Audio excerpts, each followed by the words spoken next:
Assalamualaikum warahmatullahi wabarakatuh. Akhirnya kita bertemu juga ya. Semester kemarin tidak ketemu saya, tapi ketemu di Alpro 2. Semester ini saya kayak ngajar semua Alpro 2 3 kelas. Gak tahu satu lagi ada D ya. Ada 4 kelas? 3, berarti semua saya ya, Alpro 2. Oke, kita totalkan ya, belajar algoritma dan pemrograman ini sampai kalian benar-benar confidence ya. Sebagai alumni informatika nanti memang bisa membuat aplikasi ya. Gak ada yang takut, ini mudah ya. Ini mudah, coding itu mudah. Dan jangan ada yang nggak percaya diri, aku nggak bisa ngoding, harus bisa ya. Oke, nah sekarang saya mengulang semua materi ya.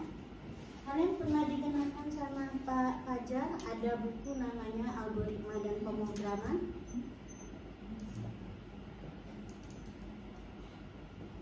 Kita lihat ya.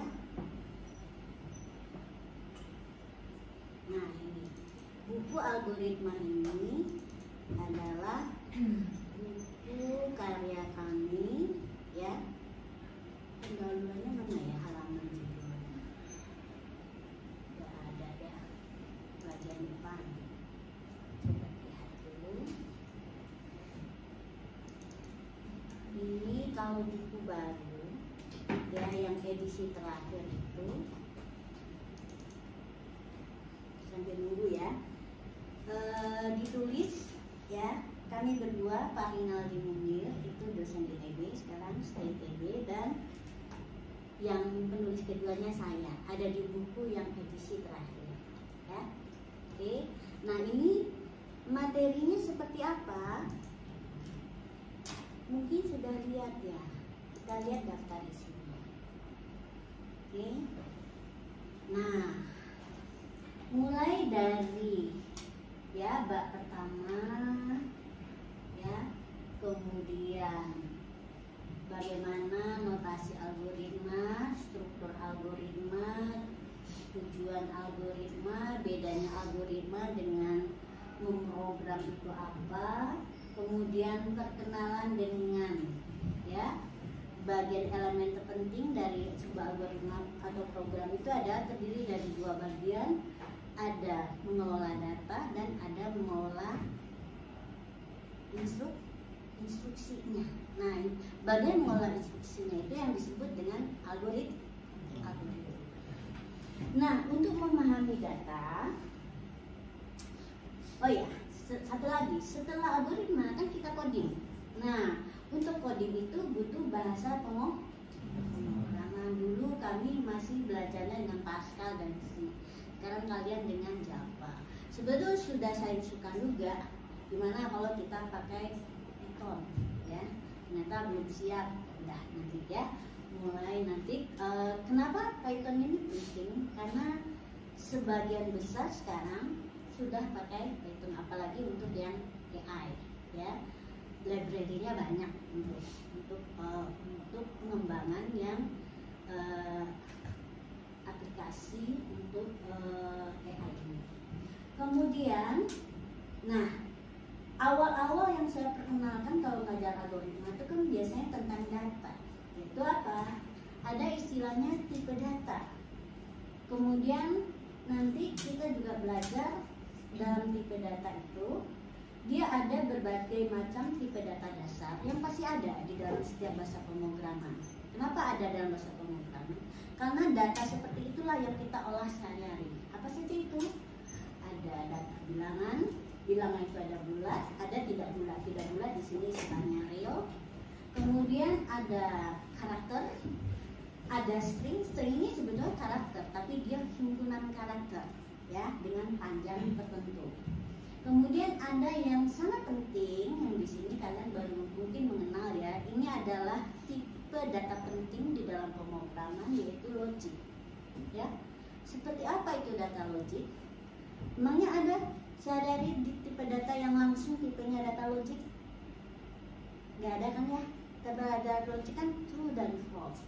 Itu sebetulnya kalau dalam tipe data yang paling emergent bit biner. Itu kan memang rangkaian sirkuit itu kan on off, itu true atau false. Tapi di sini dalam pemrograman tipe data logik ini kita gunakan sering untuk mengendalikan logika program, ya.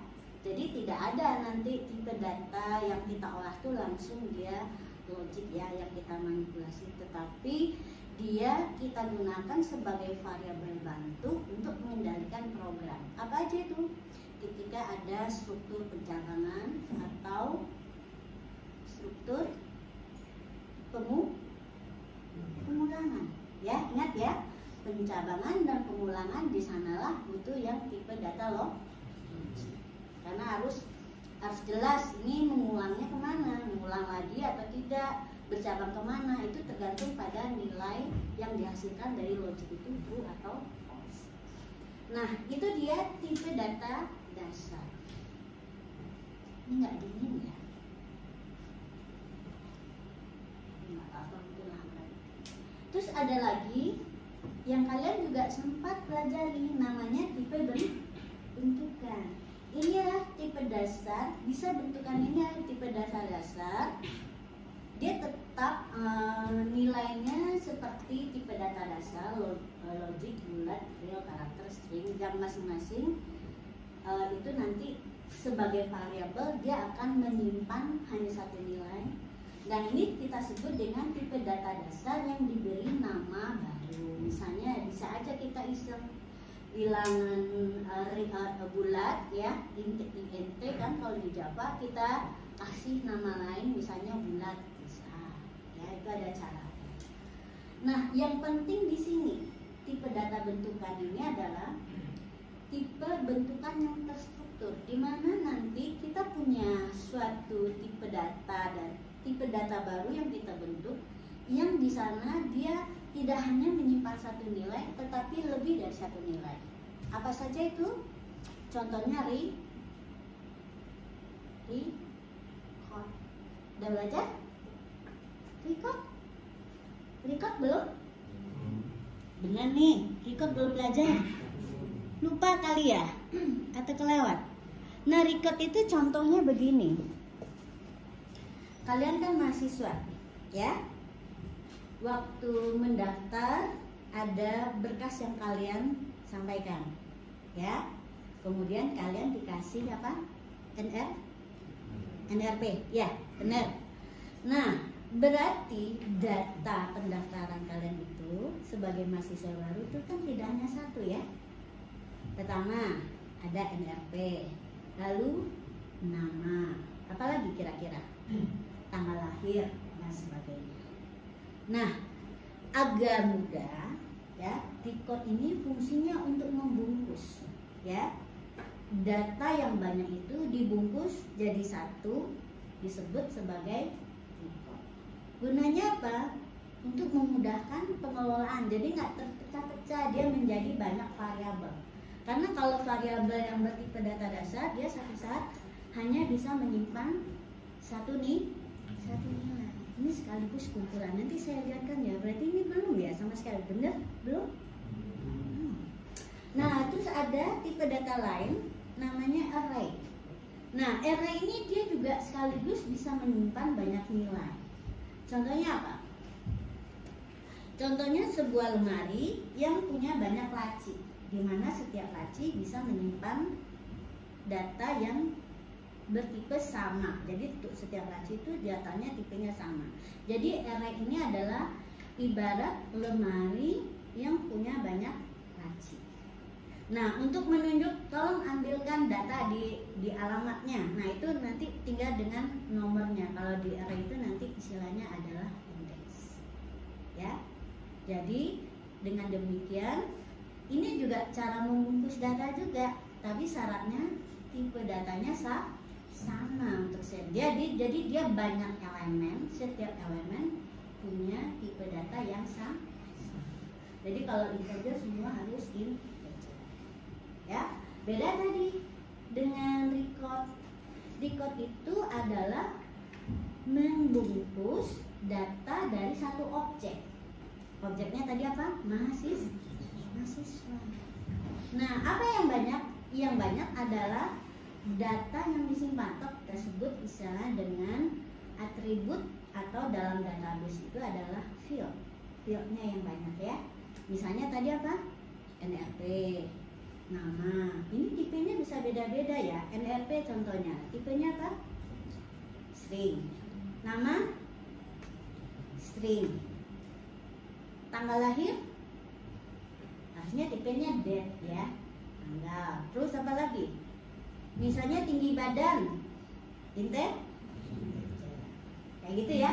Bisa beda-beda. Itu bedanya dengan array. Kalau array itu yang banyak elemennya atau objeknya bisa banyak. Ya.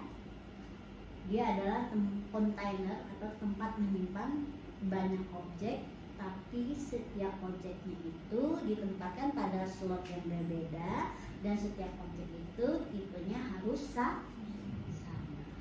Kalau record, dia membungkus data dari sebuah objek. Ya, dia membungkus atribut dari setiap objek.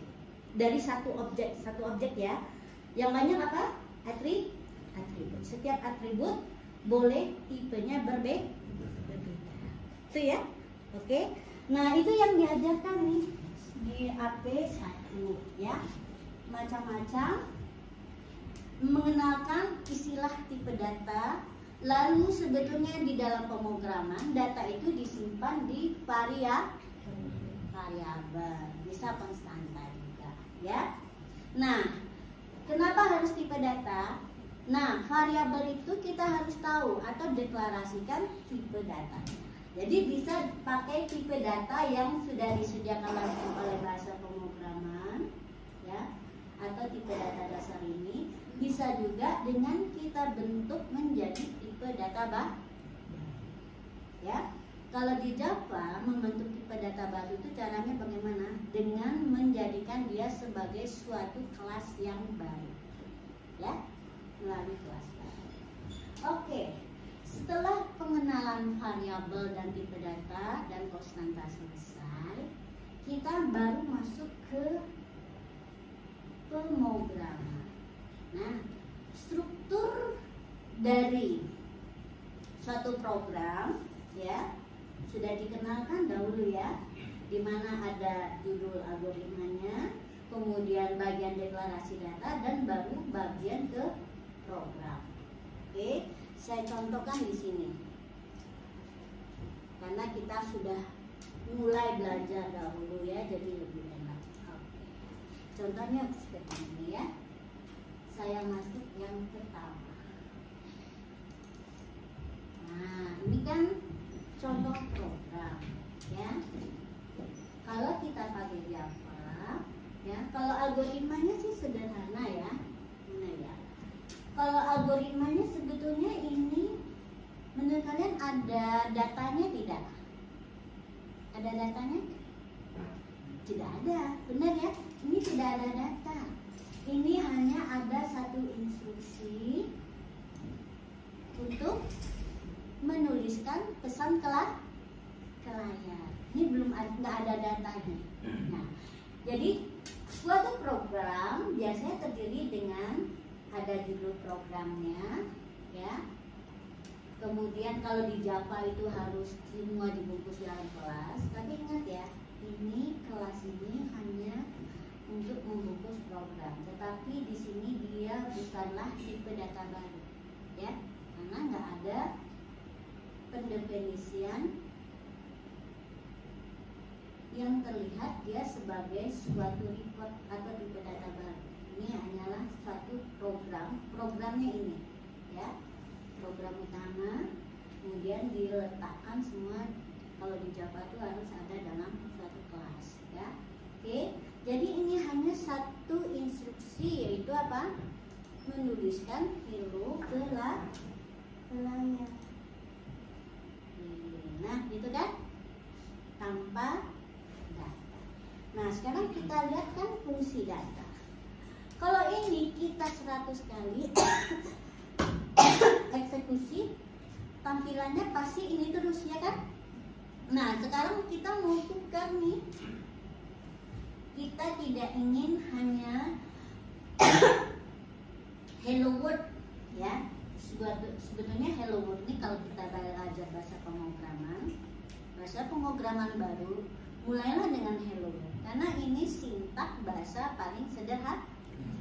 Karena setiap bahasa itu dia punya gaya yang berbeda.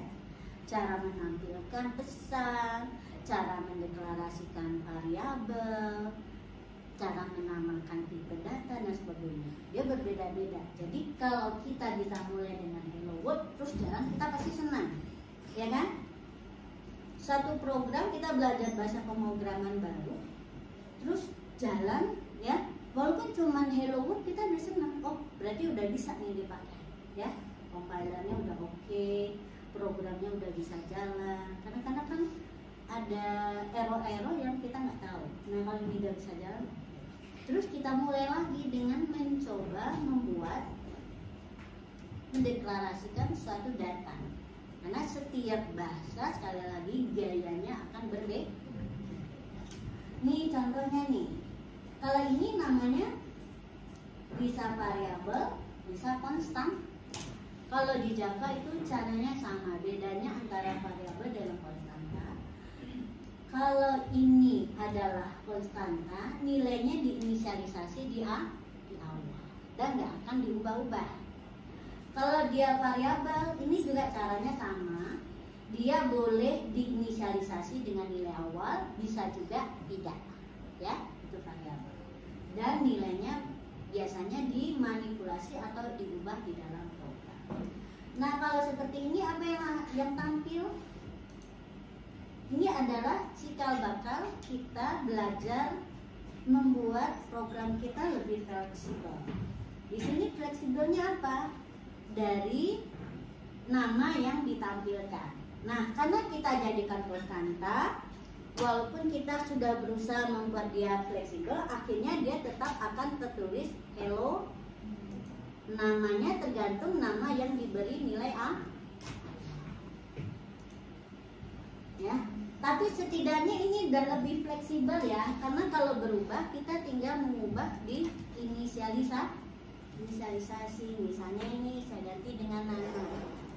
Tapi kalau konstanta seperti ini, kita kalau mau mengubah apa yang ditampilkan, kita tetap mengubah program, ya. Oke, cobain ya. Nah, sekarang jadi hello Nana, ya. Nah, nggak mau maunya setiap di run saya mau namanya beda-beda. Nah, gimana caranya? Caranya berarti kita pakai style yang kedua.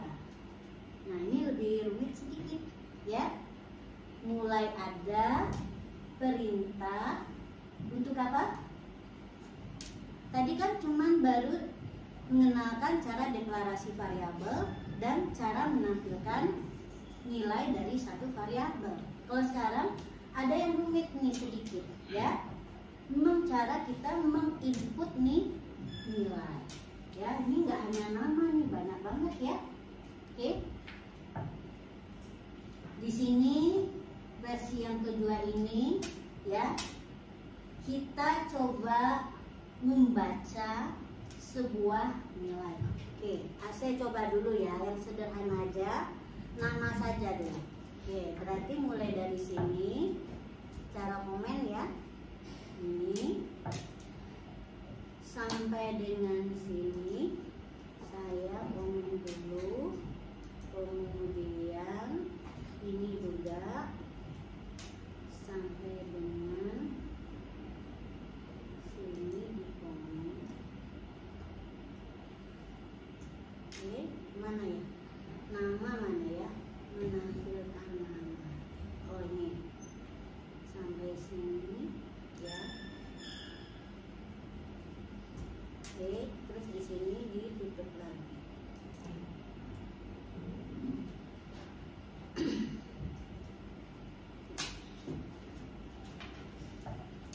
Di sini kita coba tampilkan dulu nama ya. Lalu ini saya copy aja.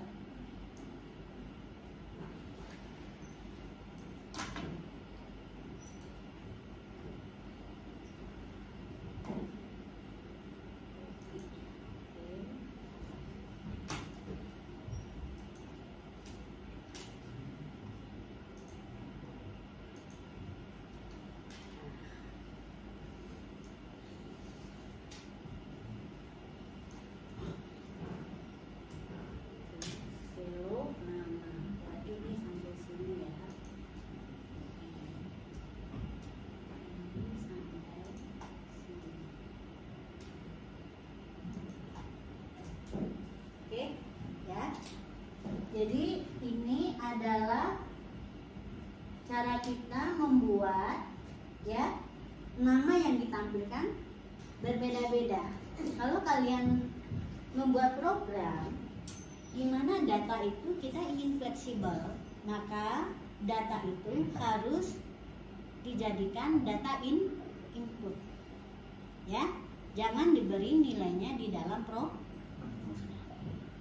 Ya, jadi membuat program kita bisa untuk banyak kasus di mana namanya bisa berbeda-beda. Oke, coba ya kita run sekarang.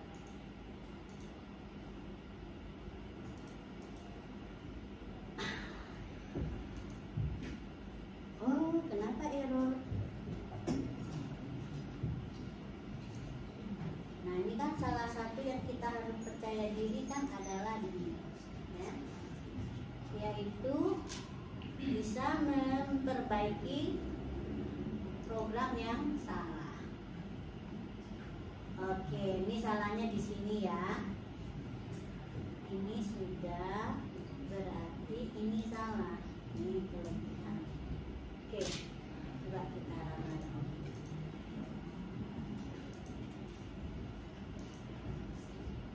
Oke, nama misalnya San, dia akan tertulis. Nah, di run berikutnya kita mau ganti.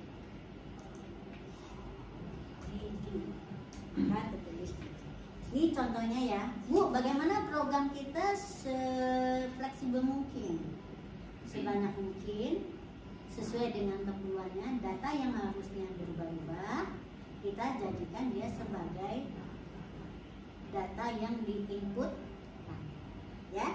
Jangan data yang nilainya disimpan di dalam program. Oke, ya. Nah, sekarang ini adalah contoh di mana datanya tipenya berbeda-beda. Kenapa saya kasih contoh ini?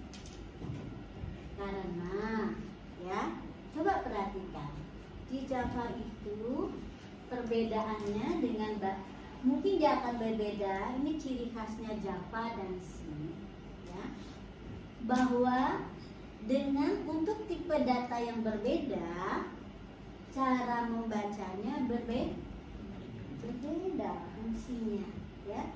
Fungsi yang dipakai itu berbeda. Ini satu ya. Yang kadang-kadang berbeda antara satu bahasa dengan bahasa pemrograman yang lain. Ya. Yang pertama saya kenalkan ya. Contohnya kan saya pernah belajar Pascal. Ya. Kalau Pascal, semua deklarasi variabel harus di atas. Kalau di Java bisa di posisi mana? Nah, ada lagi gaya bahasa pemrograman yang lain, ya. Boleh tidak perlu dideklarasikan. Contohnya Python, tidak ada perlu deklarasi data, dia akan ngecek sendiri, ya. Tapi untuk gaya Pascal dan turunannya, C, Java dan turunannya, variabel atau konstantan itu harus dideklarasikan, ya, di dalam. Yang kedua, cara membaca variabel, ya, itu sangat memperhatikan tipe datanya. Contohnya ini, kalau kita ketemu next float, harusnya variabel yang menyimpannya itu tipenya pasti atau harus float. Bahkan double aja nggak boleh kan, padahal dia sesama bilangan real, gitu ya. Ya, ini juga sama kalau kita pakai C, cara membacanya sedikit berbeda, tetapi yang sama antara C dan Java itu adalah ketika kita membaca, tipe datanya itu harus dicirikan pada perintah inputnya, ya. Kalau di situ dia pakai persen, gitu ya, persen diikuti dengan kode dari tipe data. Kalau di Java ini, karena dia tinggal memanggil scanner dan tipenya ada pada fungsi perbedaan fungsi yang dipanggil. Sampai di sini ada pertanyaan? Sudah ya, kita udah belajar apa tadi? Tentang tipe data dan variabel. Struktur program paling sederhana itu seperti apa?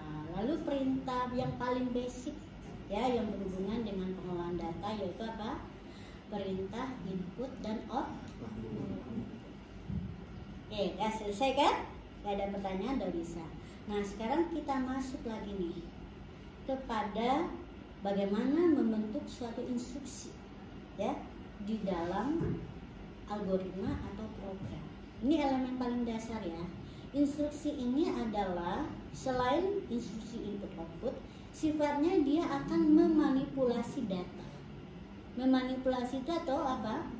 Mengubah, melakukan proses atau operasi tertentu terhadap data. Ya.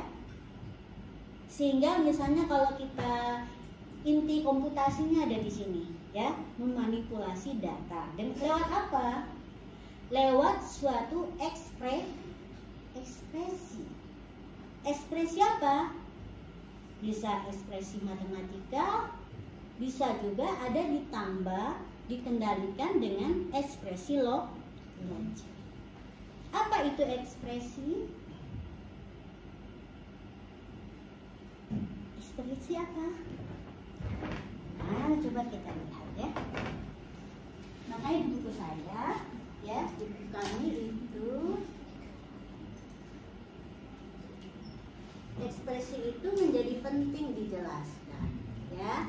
Karena inti dari algoritma kita adalah dengan kita memahami apa itu ekspresi. Ekspresi ini adalah sesuatu yang menjadi elemen dasar dalam sebuah instruksi yang sifatnya komputasi, ya, bukan sekedar instruksi untuk input output, ya. Nah, ini ya, tadi ada di sini, ya, ekspresi. Nah, di dalam ekspresi itulah kita akan mengenal, ya, dia nanti, ya. Tadi kita sudah belajar tentang apa? Tentang data, ya, input output. Nah, sekarang ya, bagaimana suatu variabel yang menyimpan data itu nilainya diisikan. Nah, nilainya diisikan lewat perintah yang namanya assignment. Ya. Sekarang saya ambil aja di contoh program, ini bisa lebih cepat karena kalian sudah pernah ngoding, jadi pasti bisa cepat. Ya, oke. Nah, saya ambil perintah yang paling sederhana. Oke. Nah, ini ya, kita belajar ekspresi di sini. Apa sih maksudnya dengan ekspresi? Ya, ini saya kenal. Bagian atas, ya. Integer L, double K, double P itu adalah bagian deklarasi. Ada deklarasi variabel, ada yang konstanta. Yang mana yang konstanta? Mana yang konstanta?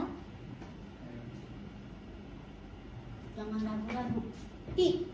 Kenapa pi yang konstanta? Karena nilainya sudah langsung diberi.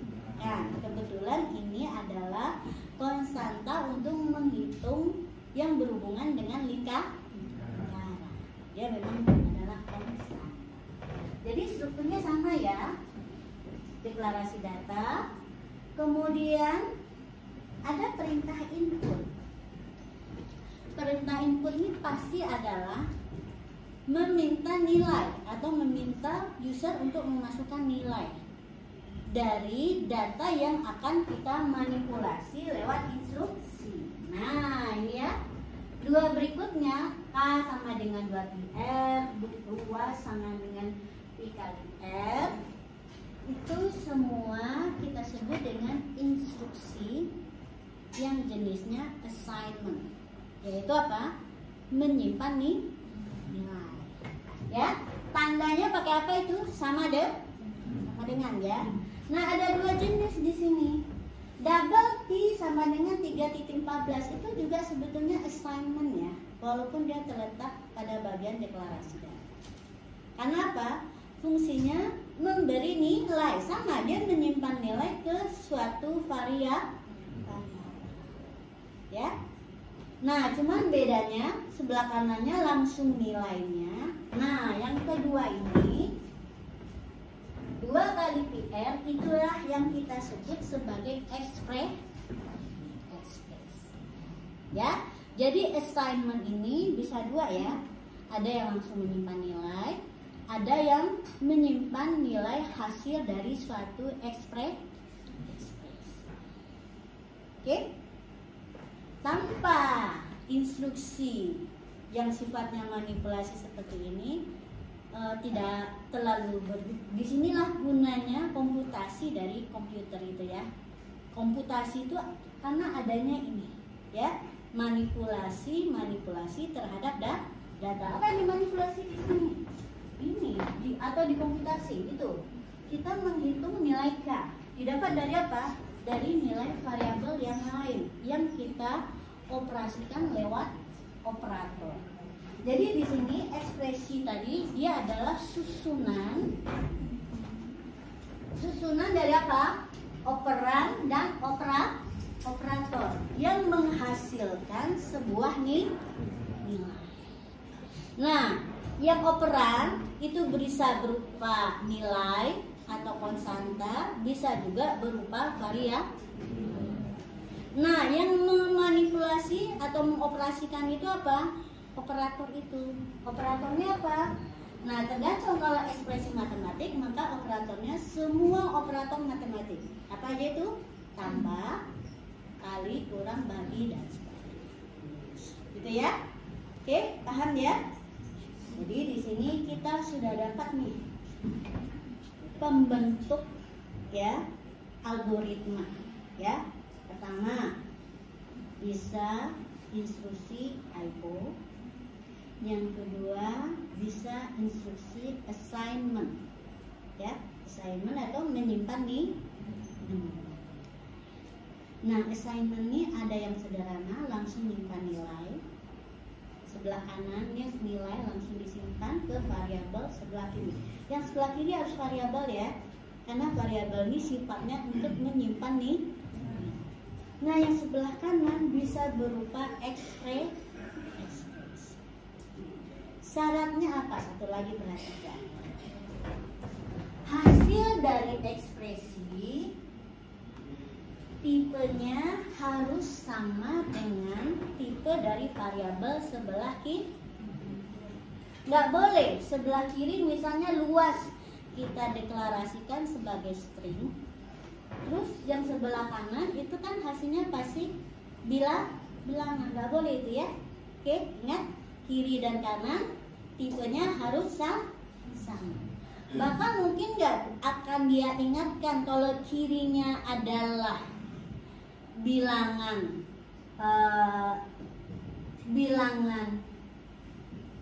integer, kanannya double, mungkin dia akan ingatkan. Kenapa? Akan mengubah hasil ya. Misalnya 3,14, sementara variabel sebelah kanannya integer, kira-kira berapa nilai yang tersimpan? Misalnya gini ya, sederhana aja, saya ubah nih. Tipenya saya ubah tipenya menjadi integer. Error apa enggak? Kita cek ya.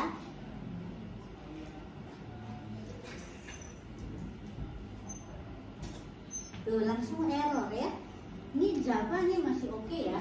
Kalau kalian dulu pakai bahasa Pascal nggak akan dikasih tahu nih ada potensi kesalahan ini. Kalau Java dia udah memperkirakan, dia punya ini tertentu compilernya, bahwa suatu data yang bukan bulat ya kita simpan di variabel yang bertipe integer, maka nilainya pasti terpotong.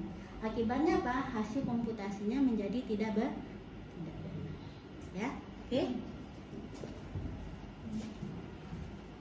Bahkan saya simpan saja sebagai float,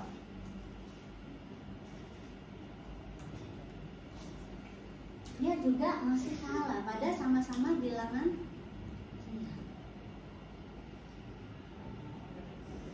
Nah, bagaimana caranya? Kita udah punya nih program yang udah terlanjur besar ya, terus udah terlanjur dia dideklarasikan sebagai float. Kemudian suatu saat dia harusnya adalah bilangan double. Gimana caranya? Nah, bisa kita atasi perbedaan tipe ini dengan cara melakukan cascading. Pernah dengar? Cascading. Saya catat dulu ya.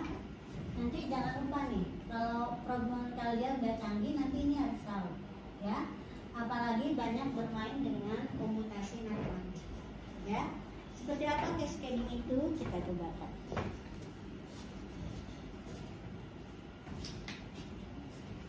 Sebetulnya solusinya kalau seperti ini ya, kita jangan kasih P ini kalau dia berkoma seperti ini dengan tipe double, ya. Misalnya kalaupun ini bisa saya double, ini nggak bisa double juga nih. Tetap ini nih harus, kalau berkoma gini dia harus apa tipenya apa? Ini misalnya saya buat float gitu ya. Ini saya berbuat dia double. Oke. Dia udah error di sini ya, tapi errornya di sini pindah. Kalian kalau baru ngoding kan bingung nih. Kenapa nih deklarasinya error, ya kan? Kenapa dia error di sini? Ada yang tahu? Karena ada perbedaan tipe. K di sini kita deklarasikan sebagai float, sementara P yang ada di sebelah kanan itu tipenya double. Double itu signifikansi datanya lebih tinggi daripada float, jadi pasti ada bagian belakang koma yang terpotong. Ini juga diingatkan, ya. Katanya gini, saya entah baca atau gimana ya, Challenger dulu pesawat ulang-alik dulu meledak karena ada perbedaan tipe data dari pada saat aplikasinya itu dikembangkan dengan yang dimana dia dipakai ya pada pesawat itu, dimana terjadi pemotongan mungkin digitnya udah 9 di belakang koma, tapi akurasinya kan kalau pesawat seperti itu tuh harus sangat akurat gitu loh, sehingga kalau diakumulasi itu jadinya meleset. Nah, yang seperti ini kita harus hati-hati. Makanya si Java udah mengingatkan nih potensi kesalahan yang terjadi akibat pemotongan. Terus sebetulnya kalau misalnya komputasi kita nggak terlalu rumit, kebetulan kita udah terlanjur mendeklarasikannya dengan tipe data yang berbeda, terus gimana diakalinya? Nah, diakalinya bisa begini. Ini yang disebut dengan cascading ya. Kita ubah si P ini agar tipenya sama dengan K. Gimana caranya? Ya, kita paksa dia menjadi tipenya adalah float. Tuh, hilang kan? Ya, errornya hilang. Terus ini juga float. Oke, solve ya. Ini yang namanya cascading. Kita konversi tipe datanya dari satu tipe data yang lain ke tipe data. Tapi ini masih masuk ya, sesama bilangan. Nggak bisa dipaksa dia mungkin ke string, belum bisa langsung. Ya, oke, ya. Ini namanya cascading. Sebetulnya solusi yang lain bisa apa? Kan pada prinsipnya bagaimana agar tipe datanya sama kan? Yang penting dia bilangan berkoma. Toh ini cuma untuk keliling dan luas lingkaran coba-coba. Nah, bisa juga kan ini tadi nggak bisa kita buat float, benar nggak? Ya, nggak bisa buat float kan? Nggak bisa seperti ini kan? Nah, float tuh bisanya seperti ini, ya. 22/7. Ini kan juga bisa ya, kita pernah belajar P itu bentuknya kalau dalam ter ini adalah 22/7. Yang kalau gini dia bisa aman, dia nggak harus juga kita konversi karena dia sudah sama-sama float. Ya, oke, gitu ya. Jadi banyak solusinya ini. Yang penting hati-hati dengan efek dari pemotongan nilai dari suatu data karena perbedaan tipe antara variabel 1 dengan variabel yang menampung hasil komputer. Kalian sambil ngetik aja nggak apa-apa ya. Ini nanti saya pesankan setiap contoh yang saya bahas ini kalian harus punya di laptop ya. Oke, untuk divideokan ya, nanti bisa dicoba. Sampai di sini ada pertanyaan? Tidak ada rumit nih kita ya. Kalian jadi sudah belajar tentang data, ada yang nama variabel, konstanta ya. Kemudian ada yang namanya instruksi paling sederhana itu input output pasti ada, itu disediakan, cuma untuk setiap bahasa pemrograman cara menuliskan instruksinya berbeda-beda. Untuk C dan Java dia punya ciri khas. Untuk tipe data yang berbeda, ciri data apa yang dibaca itu harus dituliskan pada perintah input. Kalau yang lain tidak bisa. Terus sekarang kita masuk ke struktur bahwa hakikat dari program itu adalah adanya komputasi ya. Menghitung itu berarti kita butuh ekspresi matematik. Nah, barulah dikenalkan di sini ekspresi. Ada instruksi yang sifatnya assignment, menyimpan nilai. Bisa menyimpan nilai awal, bisa menyimpan nilai hasil dari suatu ekspresi. Ya.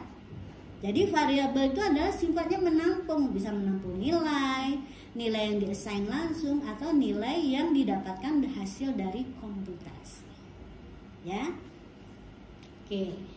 Nah, sudah sampai di sini? Paham?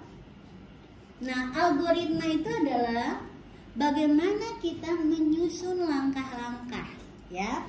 Langkah-langkah yang terstruktur dan logis. Logis artinya apa? Dia akan menghasilkan nilai yang kita inginkan. Ya. Contohnya, kalau ini programnya logis. Contohnya tadi kita jalankan, dia perilaku programnya seperti yang kita inginkan. Urutannya apa? Kita masukkan nilai, lalu dia hitung, lalu dia tampilkan hasil sesuai, ya. Yang nggak logis contohnya apa?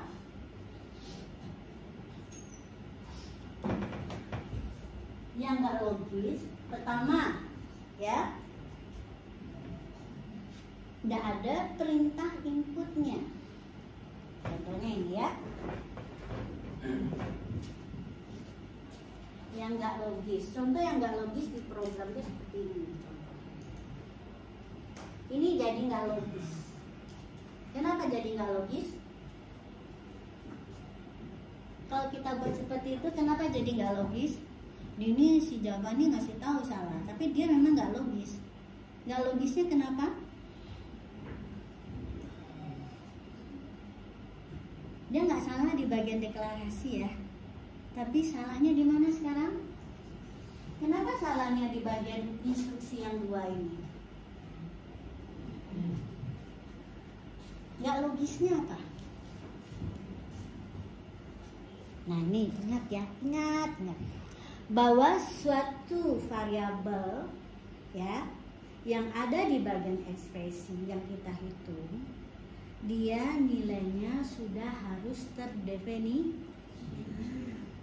Kalau nilainya belum pernah kita kasih lewat assignment atau di input, dia pasti akan dianggap salah. Coba, gimana menghitung yang belum ada? Nggak bisa kan? Nggak akan bisa. Sesuatu itu bisa dihitung kalau nilainya sudah ada. Itu ya logisnya ya. Jadi ini nggak logis, malah sudah terdeteksi di awal ya secara logik oleh Java. Kalau kalian bikin pakai Pascal, dia kan nggak ngasih tahu sama ini. Java dia ngasih tahu. Kenapa? Ada nilai ya, ada variabel yang belum ada nilai tapi disuruh hitung. Ya, itu nggak logis. Oke? Nilainya. Jadi sekali lagi, nilai bisa didapat dari assignment langsung atau 22/7 tadi ya, atau lewat ekspresi. Oke? Nah, ada pertanyaan? Kita lanjutkan. Ini baru intro loh, ya, baru intro. Nah, terus kalian mungkin masih ingat, berikutnya kita masuk ke pembahasan tentang pencabangan. Ya, ini saya mulai dengan ini dulu. Ya, pencabangan. Jadi tadi ingat ya, ada yang namanya ekspresi logik atau variabel bertipe logik. Kapan kita perlukan? Terutama kita perlukan tipe ini ada di dalam ketika kita membahas pelajaran algoritma dan pemrograman, karena dia diperlukan untuk mengendalikan logika atau arah eksekusi dari program. Ya. Nah, contohnya di sini. Ini kita nggak bisa lagi ya tanpa pencabangan, karena di sini diminta kita memeriksa apakah suatu bilangan itu bilangan ganjil atau ya, ganjil atau genap. Oke, sekarang saya tanya, bilangan ganjil, kalau kita disuruh membuat program seperti ini, ya, apa dulu yang kita harus pahami? Nah, kan kita bikin algoritmanya dulu kan, strategi penyelesaiannya dulu, ya. Kalau kita mau diminta memasukkan suatu bilangan dan mengeceknya, lalu memberikan pesan sesuai dengan jenis bilangannya, apa yang kita lakukan? Oke, pertama baca dulu bilangannya, ya kan? Oke, setelah dibaca diapakan? Kan nggak boleh langsung output ganjil, nggak bisa kan? Mana tahu dia adalah genap. Nggak bisa juga langsung genap, mana tahu dia adalah Nah, di sini ada dilemanya. Ada pilih. Ketika kita menemukan suatu problem, di mana salah satu step solusinya kita harus menentukan, ya, pilihan. Disinilah pasti ada apa? Pencabangan. Nah, sekarang dalam ketika kita menentukan pencabangan, yang paling penting adalah logikanya bercabangnya bagaimana? Apa yang menentukan? Variabel apa yang menentukan langkah itu? Sekarang kalau kita baca bilangan yang disimpan di A, berarti yang menentukan dia bercabang itu adalah variabel A. Nah, sekarang pertanyaan kita adalah A ini kita apakan? Ya, agar kita tahu bahwa dia ganjil atau genap. Nah, sekarang saya tanya nih, siapa namanya? Rehan. Untuk menentukan si A ini genap atau ganjil, A-nya kita apakan? Pakai bahasa sehari-hari dulu. Dikasih nilai. A-nya udah dikasih nilai, dan kita nggak tahu nilai yang akan dimasukkan oleh suka-sukanya dia. Nah, kita harus nebak nih, ya.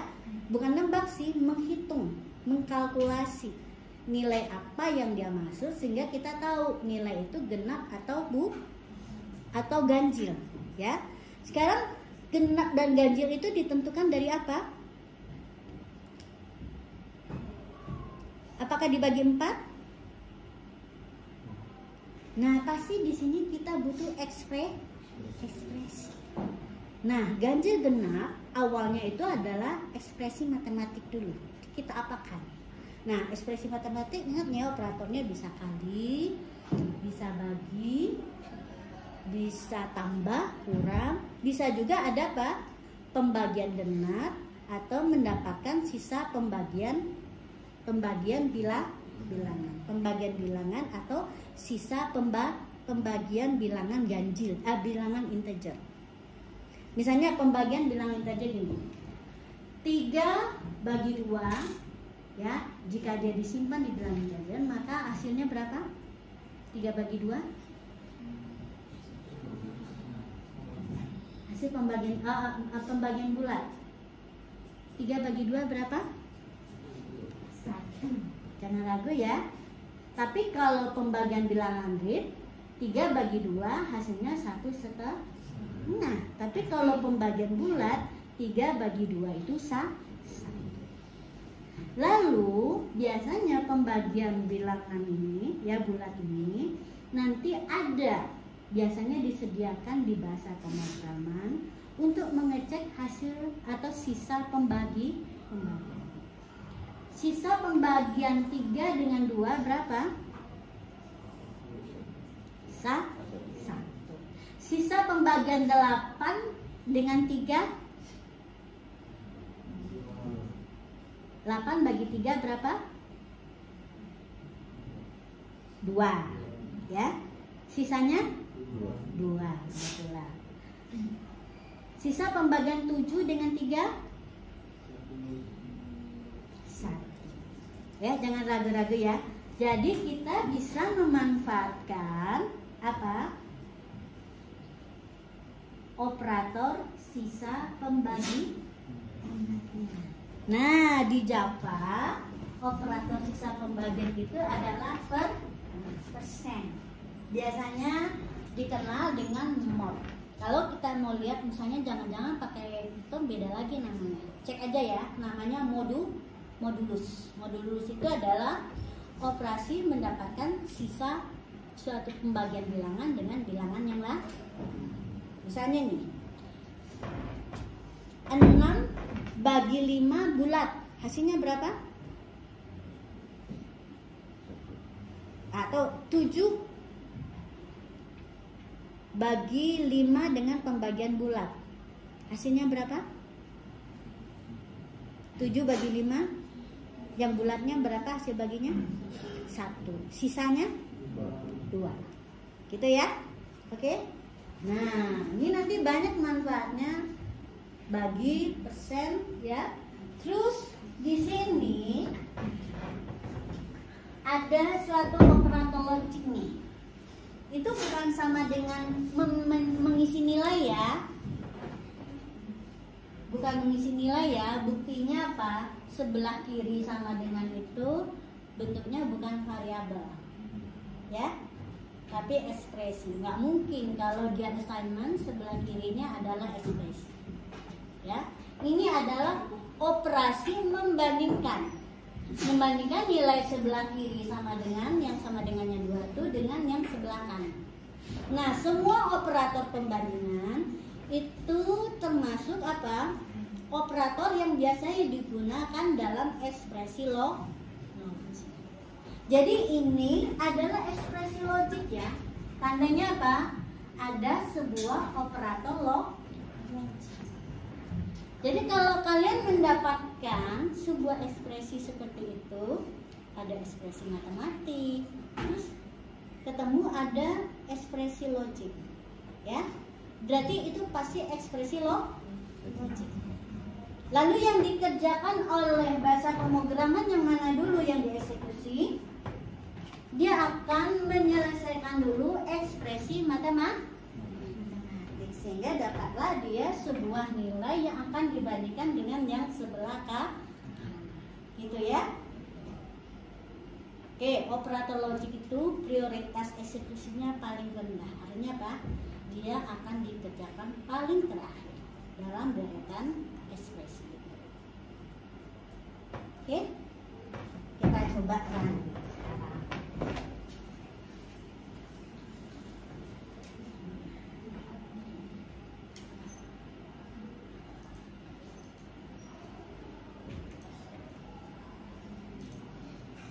Input A, saya masukkan 7. Kira-kira hasilnya apa?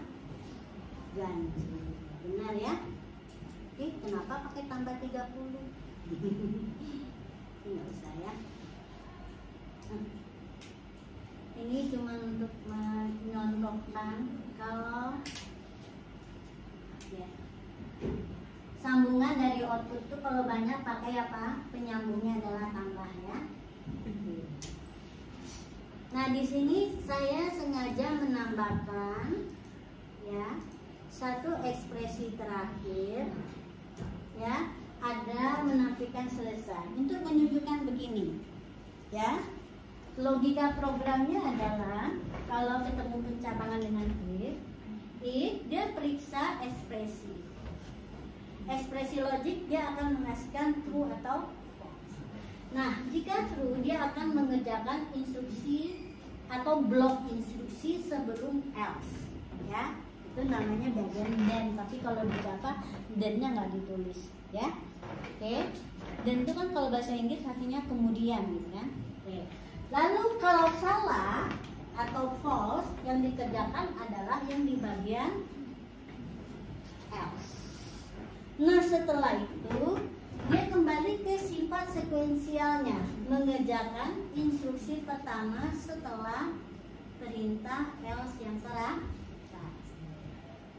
Ya, dia kembali ke jalur utama. Ya, yang bercabang, yang berpilih itu yang hanya ada di if dan else. Oke ya.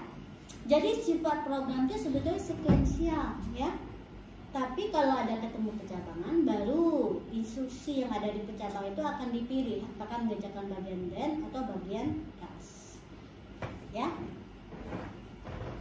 Saya coba nih sekali lagi kalau dia 4.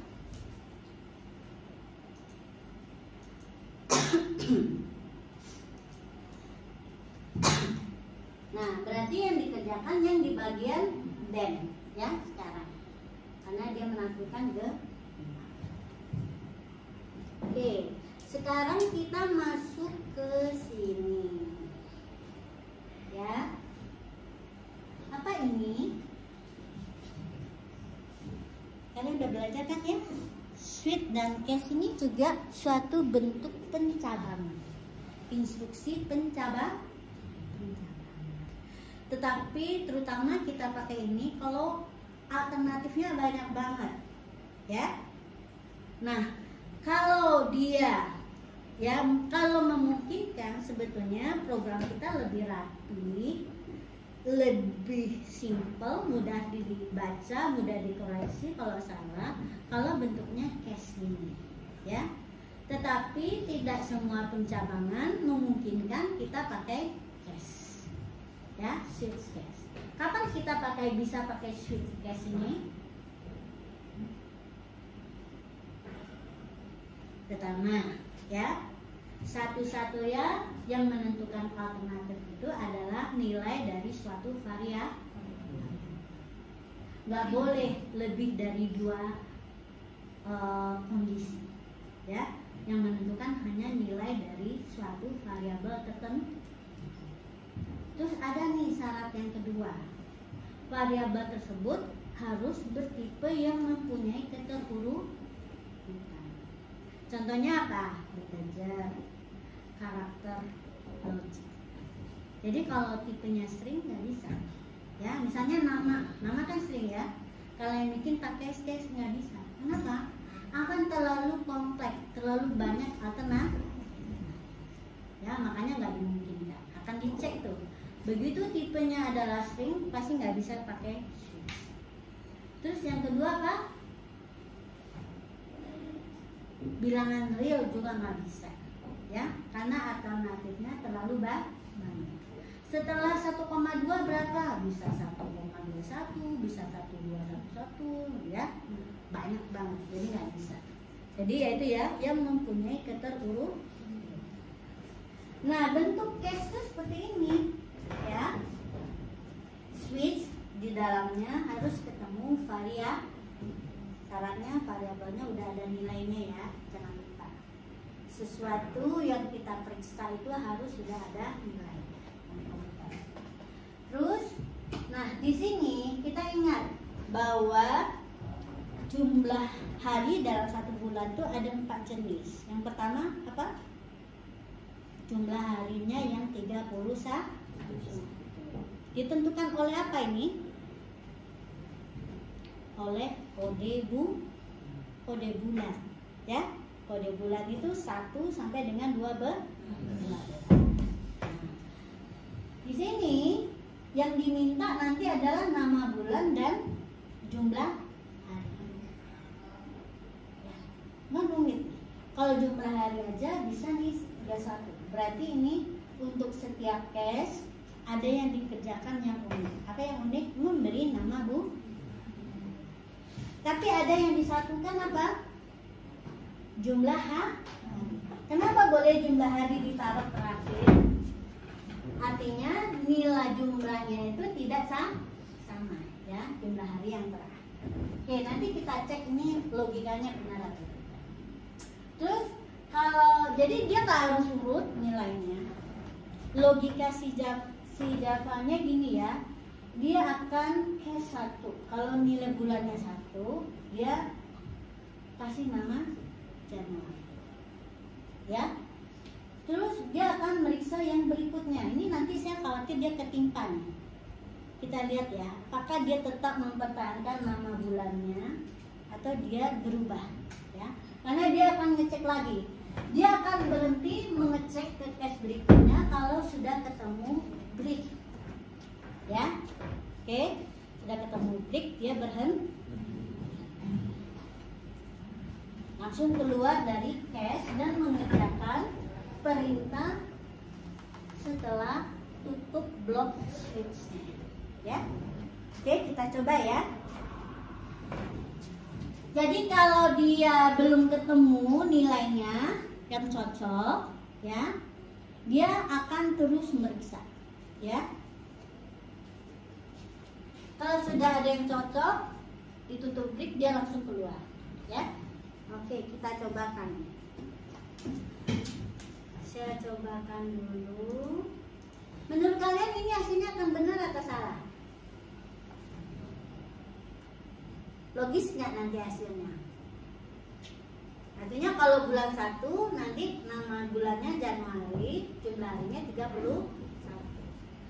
Kalau bulan Desember, nama bulannya Desember, jumlah harinya berapa? 31. Kalau bulan Februari, apa yang akan dia lakukan? Coba lihat logikanya. Kalau saya masukkan kode bulannya 2, apa yang hasilnya? Kan yang ditampilkan nama bulan dan jumlah hari. Kira-kira apa nama bulannya? Kalau bulan saya masukkan kodenya 2, Bulan Februari. bulan Februari. Terus jumlah harinya berapa? 29 tahun. Nah, dia pasti akan meminta Tahun. tahun. Nah, dia akan 29 kalau apa? Coba lihat di sini.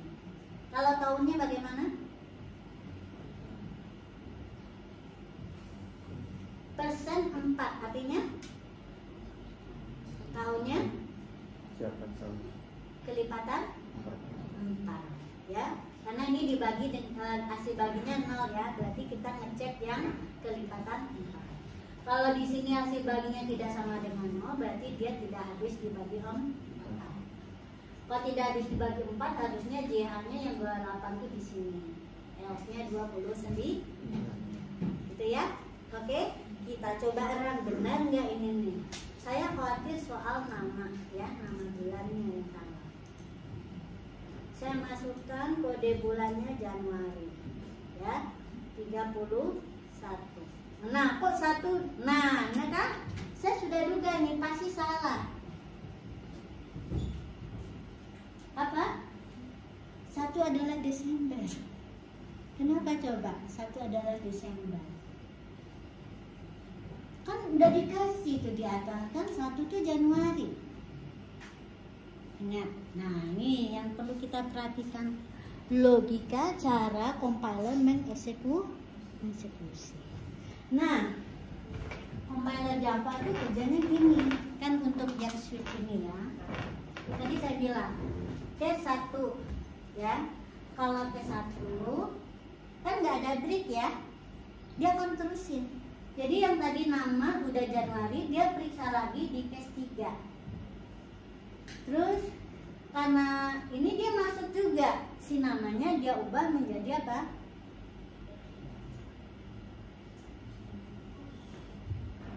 Oh enggak, ya dia ubah lagi jadi Maret. ya. Terus 5 pas sampai dia ketemu break. Terakhir dia mengubahnya ke Desember dan DH-nya sama dengan 30.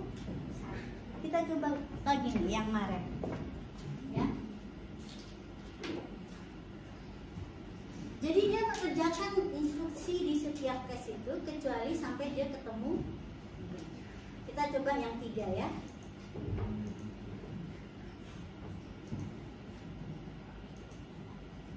Input bulan 3 tetap Desember, bener kan?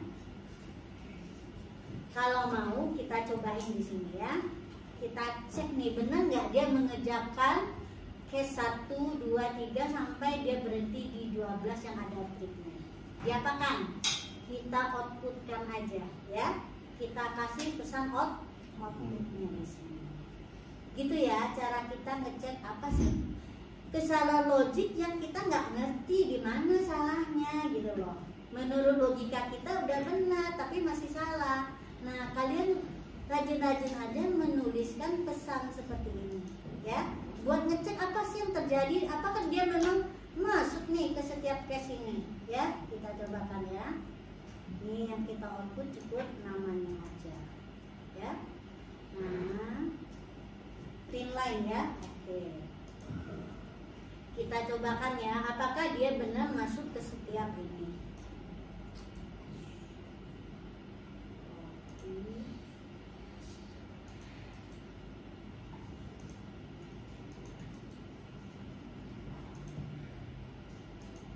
Penasaran kok dia selalu bulannya Desember.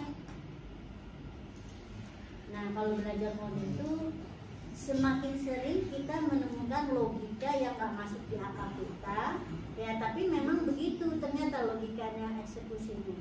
Nah makin paham kita kalau itu bisa kita selesaikan ya. Hingga kita cobakan ya, benar nggak dia masuk nih.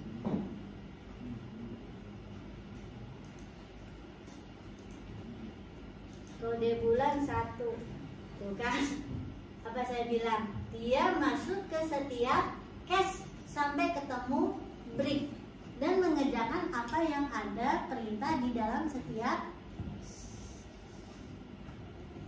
ya. Oke, terus gimana logika penyelesaiannya kalau seperti ini agar namanya berbeda?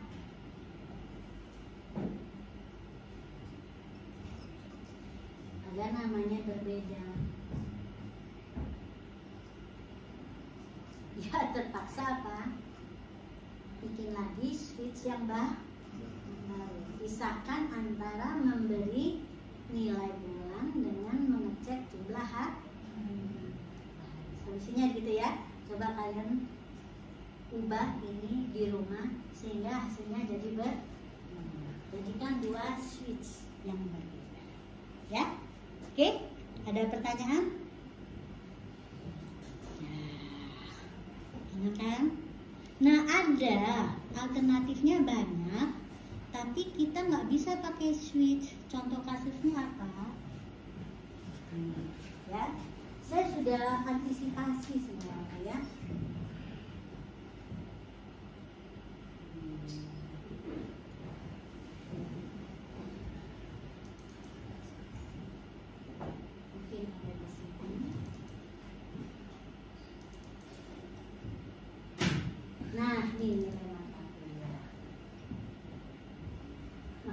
Ini contohnya ya, dia banyak alternatif tapi kita nggak bisa selesaikan dengan switch ya. Betulnya instruksinya sederhana. Kenapa? Karena variabel yang diperiksa itu tipenya bukan bilangan bulat, ini bilangan real. NA itu real ya. NA itu real dari mana kita tahu ini? Dari bobotnya ini adalah bilangan double ya. Jadi pasti dia bilangan tidak bulat. Makanya penyelesaian satu-satu seperti ini ya. Oke. Terus bagaimana Bu kalau di dalam bagian then dan else lupa kasih tanda awal dan akhir blok. Pakai apa? Kurung purawa buka dan tutup. Ya. Jika tidak, dia akan mengerjakan hanya instruksi pertama. Saya dulu sering kenalin. Oh lupa, dia kalau lebih dari satu instruksi yang dikerjakan hanya instruksi yang pertama. Dia nggak tahu salah mengerjain satu instruksi yang pertama. Ya. Oke. Nah ini saya coba lihatkan ya, biar kalian nanti bisa buat di rumah. Ini ya. Contoh program berikutnya nanti usahakan ada di laptop masing-masing. Kalian tinggal ketik ya contohnya. Oke, ini ya, udah sama ya. Tinggal leadernya biasalah ini ya. Yang penting perhatikan ininya saja. Apa yang dikerjakan di bagian main program. Oke, ada pertanyaan nggak?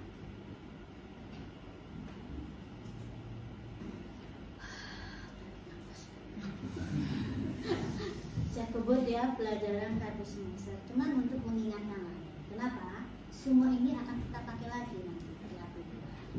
AP2 ini lanjutan ya, semua basic pemrograman ya yang dibutuhkan. Mau kalian ngoding pakai bahasa apapun nanti ya, logika berpikirnya kita ajarkan itu. AP1 dan AP2. Oke, jika pencabangan sudah selesai, kita masuk ke struktur kendali yang berikutnya, yang ketiga, yaitu pengulangan.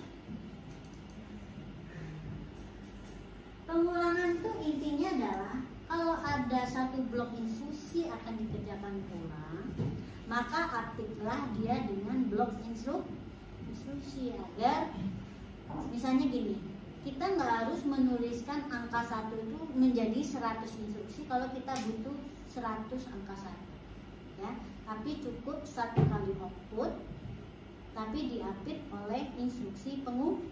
Nah itu cara gagasannya begitu. Nah contohnya gini ya, tadinya hello world-nya itu cuma sekali, sekarang dia akan dikerjakan sebanyak berapa kali nih? Nah, kalau I-nya nggak tahu kita dimulai dari berapa, ya? Tidak hanya dari 1, kemudian N-nya berapa? Berarti apa? Berapa kali mengulang bisa dihitung dari mana? Bisa dihitung dari sini sebetulnya, ya? Jumlah pengulangan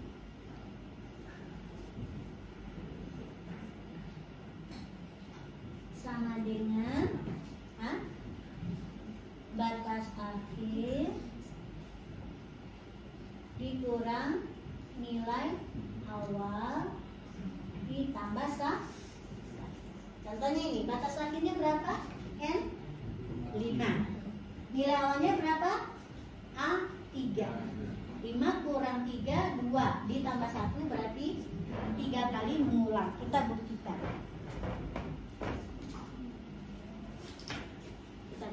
Ya. Hello World akan ditampilkan 3 kali. Benar ya? 3 kali. Terus sengaja saya tempelkan satu instruksi terakhir, yaitu selesai, untuk menunjukkan bahwa setelah instruksi pengulangan dia kembali ke instruksi berikutnya. Ya. Kembali ke sifat sekuensialnya itu. Dia hanya tidak sekuensial ketika ketemu pencabangan dan pengulangan. Ya, oke? Nah, struktur pengulangan ini ada beberapa macam. Yang paling sederhana adalah pakai for. Ya. Tapi formnya tidak selalu kita bisa pakai. Nah, itu dia sederhana tapi nggak selalu bisa kita pakai. Kapan for bisa kita pakai? Kalau satu-satunya yang menentukan dia mengulang atau tidak itu adalah bisa ditentukan oleh frekuensi mengulangnya. Tidak ada kondisi yang lain yang menentukan. Ya, kita tahu berapa kali dia akan mengulang, atau batas awal pengulangan akhirnya kita tahu. Tidak ada kondisi yang tidak tentu. Nah, itu pasti kita bisa pakai for. Tapi kalau mengulangnya ditentukan oleh kondisi yang khusus yang tidak bisa diprediksi, pasti kita tidak bisa pakai for. Ya. Tapi pakai apa? While. Contohnya while seperti ini. Nah, for itu juga bisa menurun ya. Contohnya ini. Dari 10 sampai batasnya. Ingat nih ya, batasnya ini harus perhatikan ya.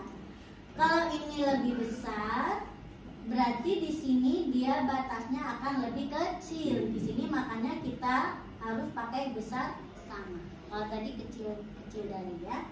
Oke, kita cobakan. Nih ya, bisa ya. 10. Ini kita sebut ini sebagai apa? Pencacah atau count. Jadi selama kita bisa memastikan counternya mulai nilai awalnya berapa, akhirnya berapa, pasti kita bisa pakai for. Nah, contoh yang nggak bisa apa? Ini.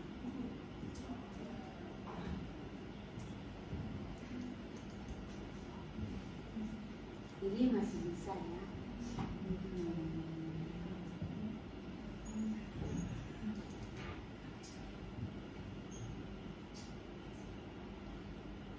Ini masih bisa juga. Yang nggak bisa, coba ya. Saya cari kasus di mana kita tidak bisa menggunakan while.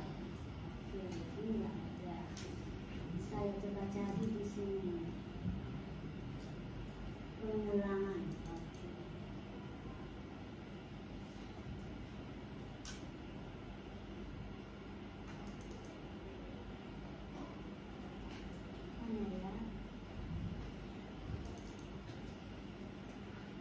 Oke, nanti saya lihatkan di yang kasus lain ya. Jadi kalau kita bisa pakai for ini pasti juga kita bisa bentuk menjadi while ya. Contohnya ini ya. For pasti kita bisa bentuk jadi while. Tapi ada while yang nggak bisa kita ubah ke dalam bentuk for. Nanti saya lihatkan ya. Oke, ini kalian sudah pelajari, saya lewat dulu. Nah, sekarang kita belajar sebetulnya yang berikutnya setelah pengulangan itu kalian belajar apa? Belajar yang fungsi prosedur? Sudah? Belum? Jadi waktu itu Pak Fajar memang bilang ke saya, beliau nggak sempat banyak ngasih materi karena waktu lagi jadi apa ya, tim akreditasi. Pengulang prosedur yang fungsi belum? Belum? Nah nih, benar? Prosedur yang fungsi belum? Berarti kemarin itu sampai pengulangan. Ini udah ya? Oke, mulai dari sekarang saya pelan-pelan, ya, oke? Pelan-pelan. Kalau di kelas lain saya sudah ajarkan bahkan sampai dengan tipe data record dan lain-lain, ya. Berarti ini udah semua ya. Ini kombinasi. Kita bisa bentuk kombinasi ya. Dimana di contoh ini jadi struktur algoritma itu, bentuk instruksi atau urutannya itu sebetulnya memang tergantung pada logikanya, ya. Ada suatu saat di langkah itu kita membutuhkan pencabangan, ya. Kemudian bisa juga dia pengulangan, bahkan bisa juga ketika dia sudah dicabangkan, di dalamnya mungkin butuh sesuatu yang harus diulang, berarti ketemu pengulangan. Atau kita ketemu pengulangan dulu. Di dalam pengulangan tuh mungkin ada yang diperiksa dulu sehingga terjadi pencabangan, bisa juga. Atau pengulangan di dalamnya diulang lagi, juga bisa ya. Tergantung kepada logika. Nah, contohnya yang ini. Ya. Ini dimintanya apa?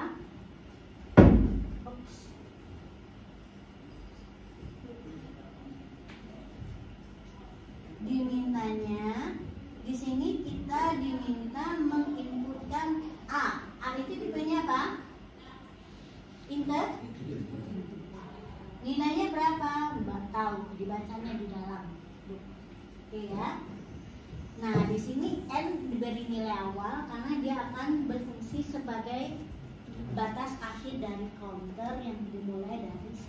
Jadi ini si for-nya akan berulang sebanyak 7 kali. Nah, apa yang dilakukan di dalam setiap pengulangan? Yang pertama apa? Membaca nilai A.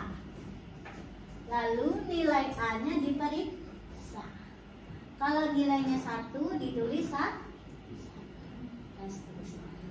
Jadi ini adalah membaca sebuah nilai ya antara mulai dari angka 0 sampai dengan 9. Kalau di luar itu akan ditulis namanya jadi berapa? Ini string kosong ya. Jadi A adalah apa? Ya, kita cobakan.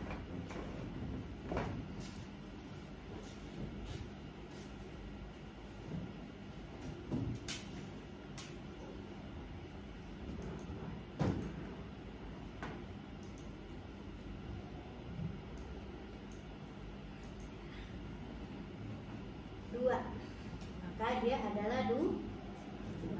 Input lagi nih 5. Input lagi 1. Saya inputkan lagi 12. Nah, ini berapa nilainya? Namanya berapa? String kosong. Benar ya? Terus saya masukkan 6. Saya masukkan 0. Saya masukkan min 1. Kira-kira apa yang keluar? Kosong ya. Oke, udah selesai, cuman tuh benar ya.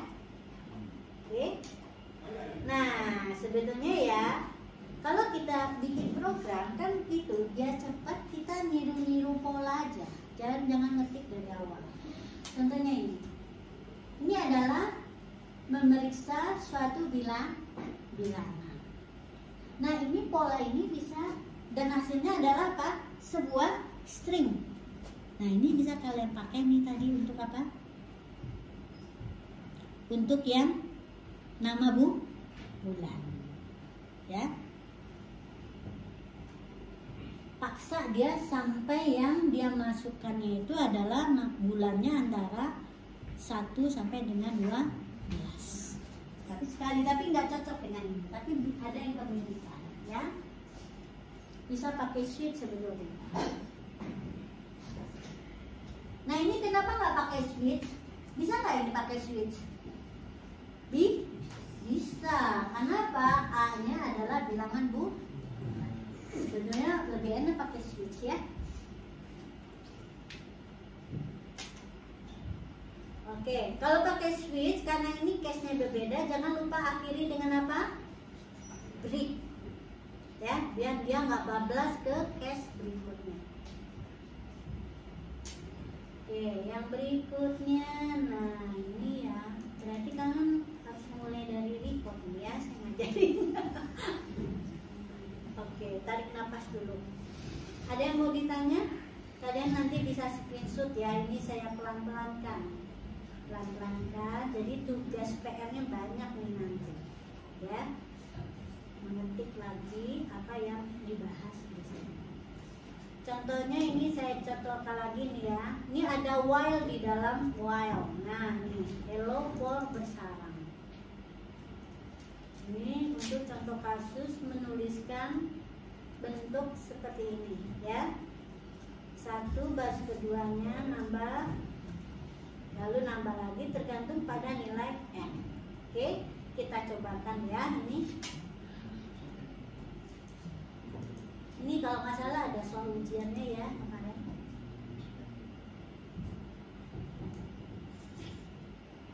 Nah, ini misalnya kita nilai batas N-nya adalah misalnya 5 ya. Berarti piramidanya berapa baris? 5 baris. Benar ya? Sengaja saya cek nih, kasih selesai untuk menunjukkan yang dikerjakan adalah instruksi setelah pengulangan. Nah, sekarang kita cek yang berikutnya ini. Ya. Kalau ini bukan, ini kebalik ya. Kalau ini coba cek nih. Kira-kira tampilannya seperti apa kalau yang versi yang ini? Ini bukan ya, ini salah.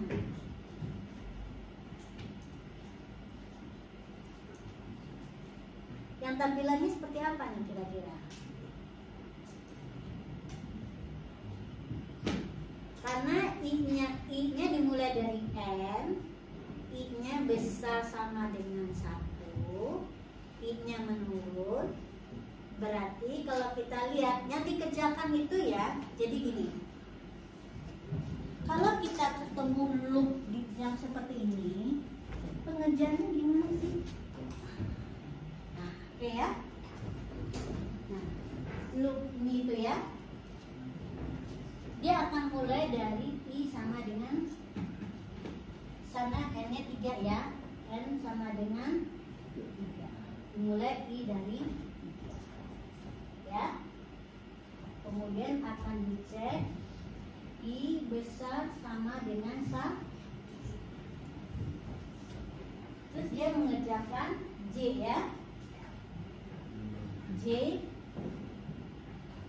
ya sama dengan 1. J kecil sama dengan 3. Ya. Terus J plus. Oke.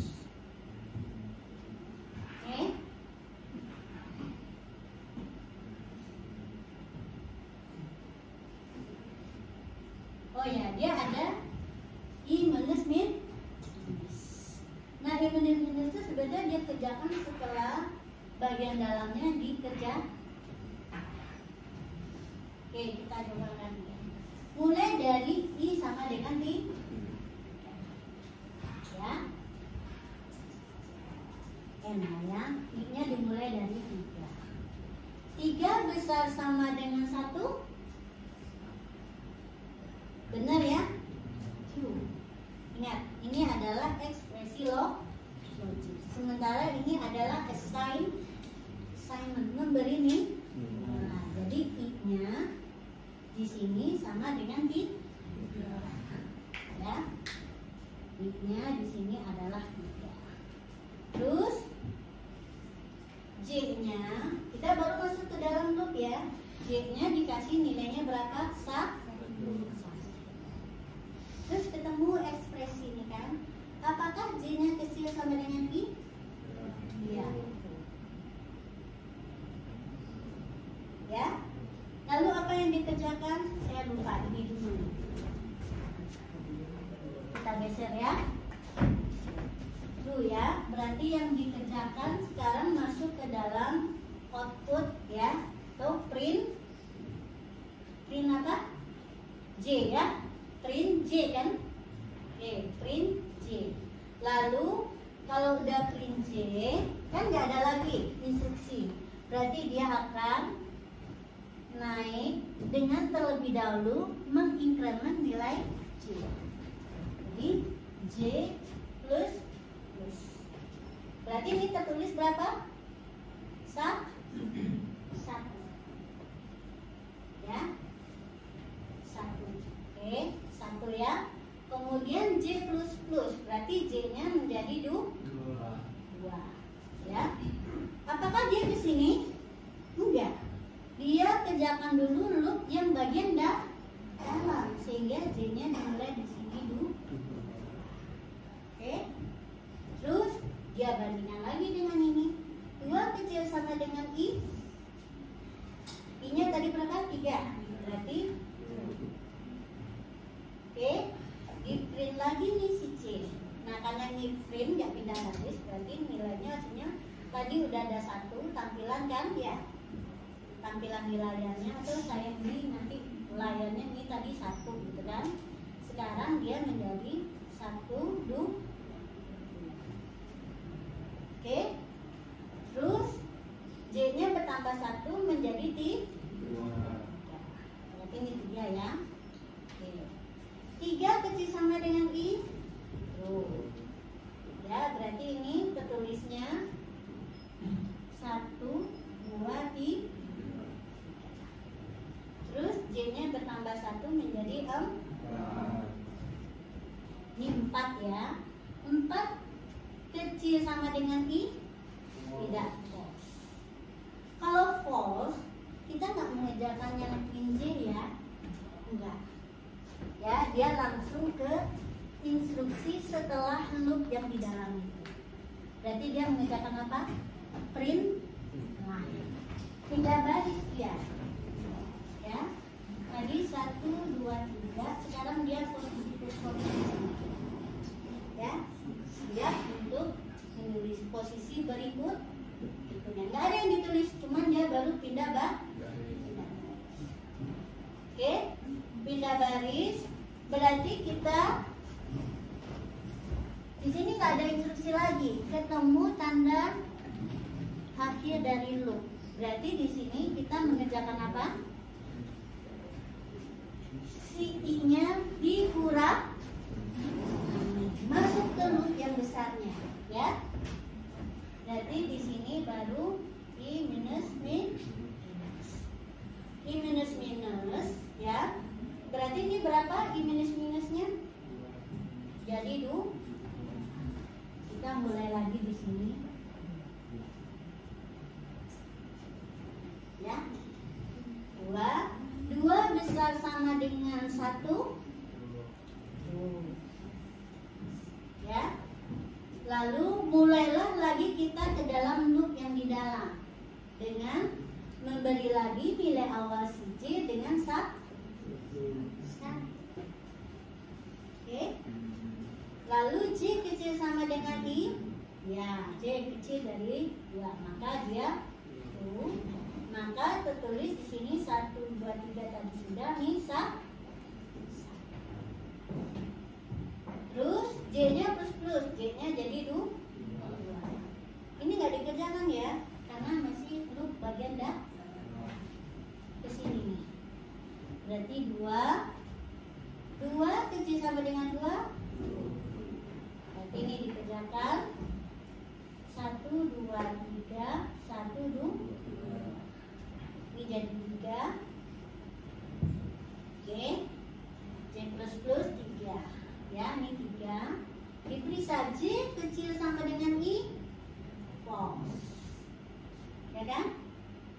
3 kan nggak kecil sama dengan 2. False. Makanya di sini kita nggak kerjakan, ya kan? Tapi kita masuk ke mana? Ini kan false ya. Berarti kita pindah baris. Itu artinya saya tulis nih bahwa pindah baris itu dikerjakan setelah C plus-plusnya itu gagal, ya. Sebelum I kurang. Di sini ada print line di sini. Print line. Ya, print line itu efeknya tadi, ya. Pindah baris.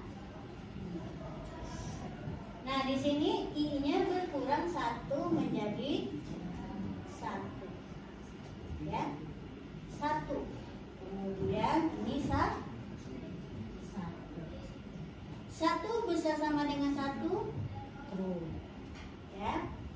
Berarti kita masuk lagi dengan J1. 1 besar sama dengan 1. True. Berarti kita tulis di sini 1, 2, 3, 1, 2. Di sini kita tulis 1. Terus J-nya bertambah jadi kita tulis dulu ya.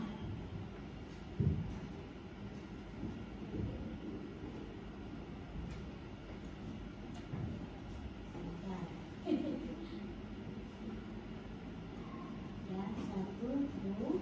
Berarti ini jadi 1, 2, 3, 1, 2, 1. Oke. Ya. Terus dia menjadi tambah J-nya jadi 2. 2 kecil sama dengan 1 enggak, false. Ya. Karena false kita tidak mengerjakan ini, ya. Kita mengerjakan print pindah baris, ya. Terus di sini menjadi 0, ya kan? Di sini 0, kita cek 0 bisa sama dengan 1 false. Karena false, ya, kita nggak masuk sama sekali ke dalam sini kan? Nggak masuk, ya. Udah, kita mengerjakan bagian yang terakhir setelah loop yang itu, yaitu selesai. Ya, ini adalah loop setelahnya, yaitu print selesai. Di sini tertulis 1, 2, 3, 1, 2, 1. Di sini posisinya selesai.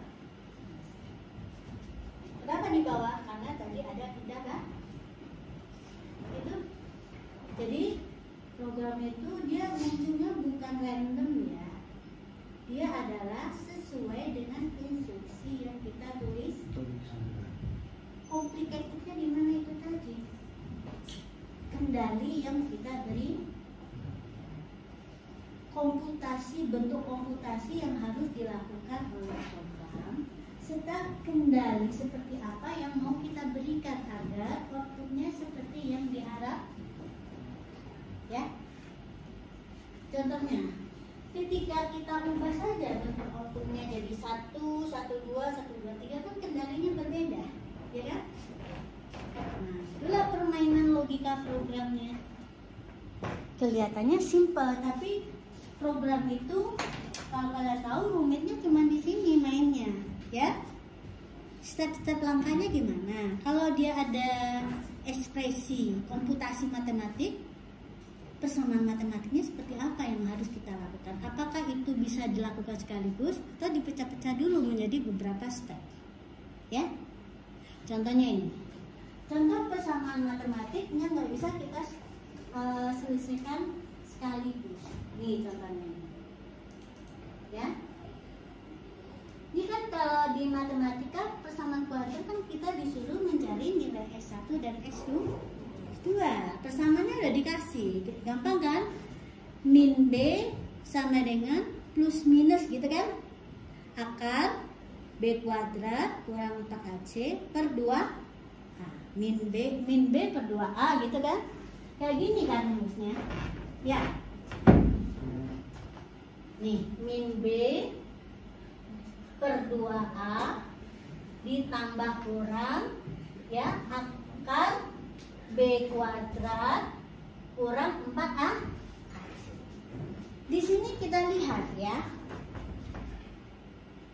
bahwa sesungguhnya ini nggak bisa selesai dengan satu kali hitung seperti kita menghitung luas lingkaran, ya. Luas segi 3, segi 4 yang perhitungannya mudah. Kenapa? Karena alternatif penyelesaiannya tidak hanya satu, tapi lebih. Contoh kasusnya kalian udah diajarkan bahwa kalau akar kuadratnya negatif, bisa nggak kita menghitung akar kuadratnya negatif? Di matematika tidak bisa. Akar min 2 berapa? Akar dari min 2 atau akar dari min 4? Bisakah kita hitung? Nih sedikit matematik ya. Akar dari min 4 sama dengan berapa? Apakah bisa dihitung?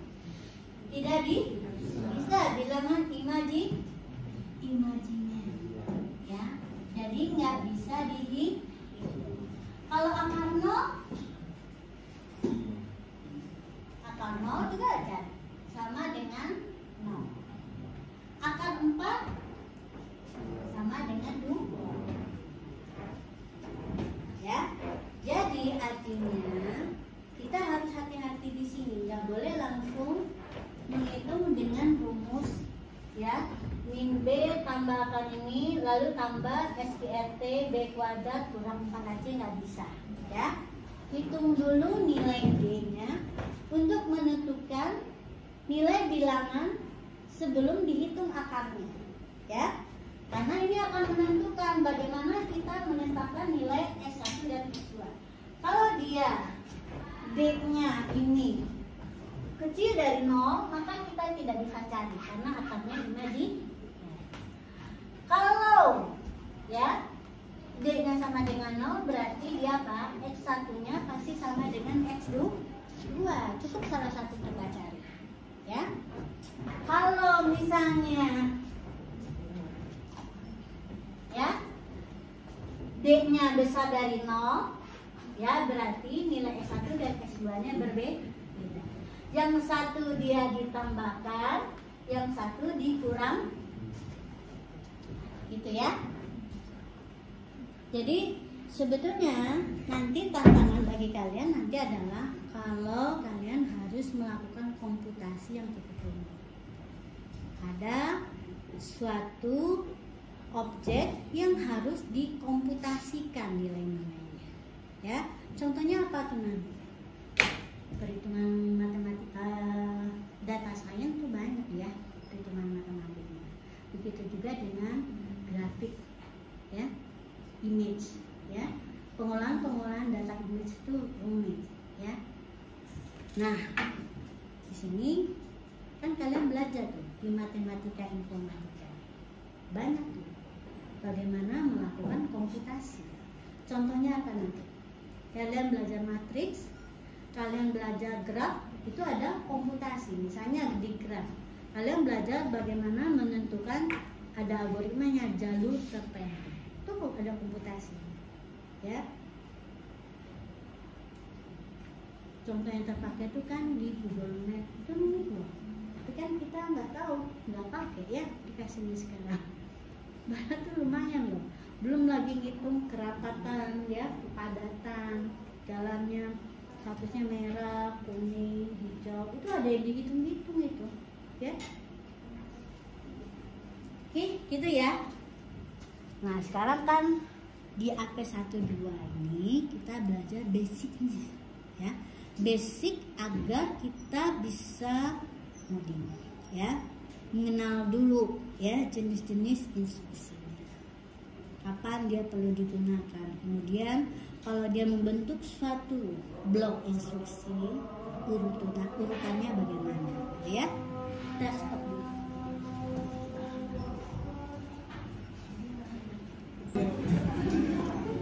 Nanti malam saya upload, ya. Silakan kalau mau ada kuliah lagi.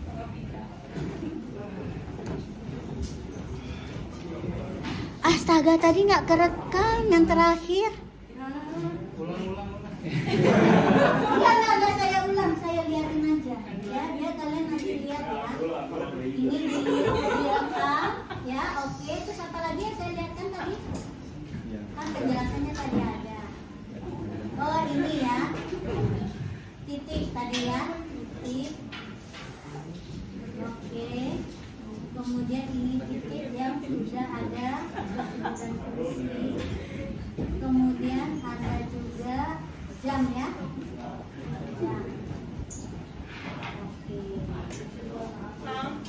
Waduh, maaf ya, tadi nggak kerekam.